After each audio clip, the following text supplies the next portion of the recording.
মিষ্টাৰে মই গম নোপোৱাকৈ মোক কি ছাৰপ্ৰাইজনো দিছে মই চাওঁ এতিয়া আহক আনবক্সিং কৰোঁ। এইয়া মই ভাবি থকা মোবাইল কভাৰটো মোক ছাৰপ্ৰাইজ দিলে। Thank you my dear husband, ইমান ধুনীয়া ছাৰপ্ৰাইজ দিয়াৰ বাবে। Thank you so' much. Good morning everyone, মই সুকন্যা বৰুৱাই মোৰ আন এটি ব্লগলৈ আপোনালোকক পুনৰবাৰ স্বাগতম জনাইছোঁ আৰু আশা কৰোঁ আপোনালোক সকলো ভালেই আছে। আজি মই এঠাইলৈ যাব ওলাইছোঁ, ক'ত যাওঁ ৰাতিপুৱাই আপোনালোকক দেখুৱাই আছোঁ, ভিডিঅ'টো চাই থাকিব সকলোকে। আৰু মোৰ পাছফালৰ বেকগ্ৰাউণ্ডটো দেখিছেনে, আমাৰ ঘৰবিলাক মানে অকণমান চফা কৰি দিয়া হৈছে। মোৰ নিজৰ ৰুমটোত নাই, মই এইফালে লাষ্টৰ ৰুমটোত আছোঁহি, তাত ৰুমটো বনাই আছে, সেইটো কাৰণে ইফালে চবফালে লেতেৰা হৈ আছে। সেয়া আমি মন্দিৰ আহি পালোঁহি। মন্দিৰ ঘৰৰ ওচৰতে আহিম আহিমকৈ তেনেকৈ থাকিয়ে গৈছে সদায়। আৰু এইফালে হ'ল শিৱ মন্দিৰ।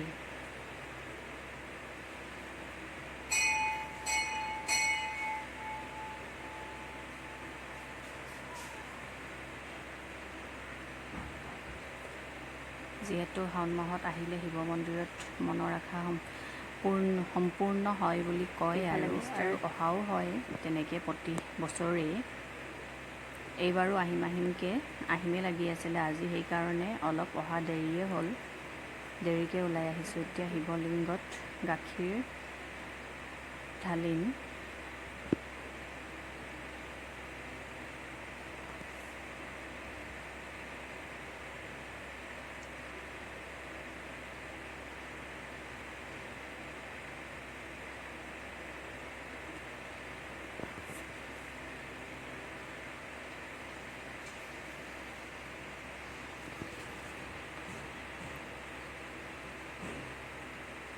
এয়া মাছ চাকি জ্বলাই হৈ গ'ল।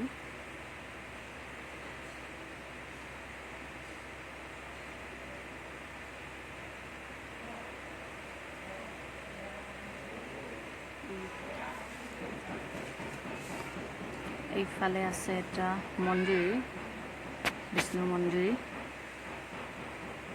আৰু এইটো চাইড পুখুৰী। বহুত ধুনীয়া, মন্দিৰটোত আহি ভাল লাগে।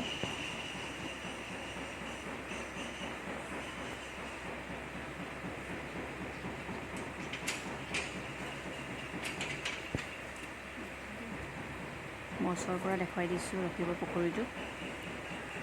এইফালে আছে, বাহিৰতো কেতিয়াবা ধূপ ধূনা দিয়া হয় এইটো চাইডে।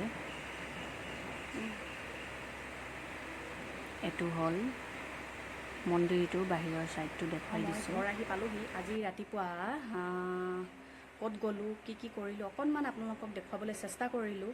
আৰু আজিলৈ ব্লগটো ইমানতে। আৰু এটা নতুন ব্লগৰ সৈতে লগ পোৱাৰ আশাৰে আজিলৈ বাই বাই। আৰু মোৰ চেনেলটো যিসকলে ছাবস্ক্ৰাইব কৰিছে তেখেতলোকক অশেষ ধন্যবাদ। আৰু মোৰ চেনেলটোত যিসকল নতুন তেখেতলোকে মোৰ চেনেলটো ছাবস্ক্ৰাইব কৰি দিব, লাইক কৰিব, শ্বেয়াৰ কৰিব, প্লিজ প্লিজ প্লিজ। আজিলৈ ইমানে ব্লগটো, বাই বাই। আৰু কেনেকুৱা পালে মোৰ ব্লগটো কমেণ্ট ছেকশ্যনত জনাবলৈ নাপাহৰিব।